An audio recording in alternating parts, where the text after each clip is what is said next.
All right, I'm gonna do 24 for you guys. So 24 asks you to find the discriminant. The discriminant is the number underneath the square root. The number underneath the square root is b squared minus 4ac. So for part A, when you're trying to find the discriminant, that's the formula that you're gonna use. So I should probably write the problem down here. It's 6x squared minus x minus 5 equals 0.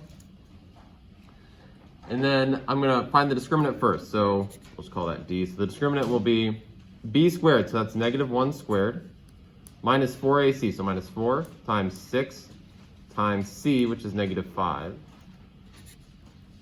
So that'd be 1 minus 4 times 6 times 5. So that'd be what?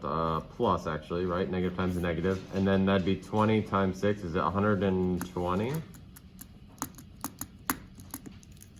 Someone check me on that? I think it is, though. Okay.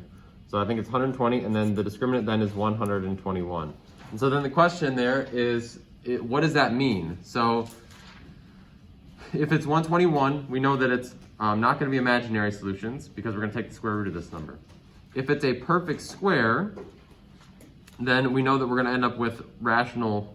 I think the book says, breaks it into 4 categories, rational and irrational. But for our purposes, and what I'd like you to get from this is if the discriminant's positive, you're going to get 2 real solutions. Okay, so that's part A. If it's 0, you're going to get 1 real solution. If it's negative, you'll get 2 imaginary solutions. Okay, so real, 2 real, 1 real, or 2 imaginary. Those are your options. Okay. Part B. Part B says, I lost it. I think it's use the quadratic formula. Oh, describe the number of types of groups. I'm sorry, this is B. A is just the discriminant piece. Okay. All right, then part C says, all right, use the quadratic formula and solve it. Okay, so let's do that. So at this point, I'm gonna get x equals, and then I'm gonna follow the quadratic formula. So negative b, that'd be negative of negative 1, so positive 1, plus or minus the square root of b squared minus 4ac, but guys, we already did that. We did that at the beginning, so let's not do it again. Let's just put in 121 here. All divided by 2 times a, which is 2 times 6. Okay.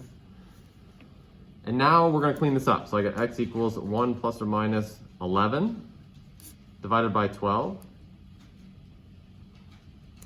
And this is actually 2 different solutions, right? It's 1 plus 11 over 12 or 1 minus 11 over 12. So let's split those up and compute them. So go to the right here.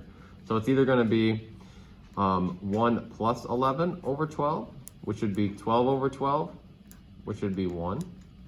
Or it's going to be 1, it's a bad arrow, 1 minus 11 over 12, which would be negative 10 over 12, which would be, let's see, that'd be what, negative 5/6.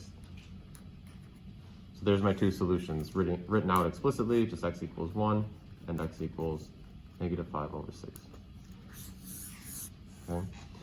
Some students really hate the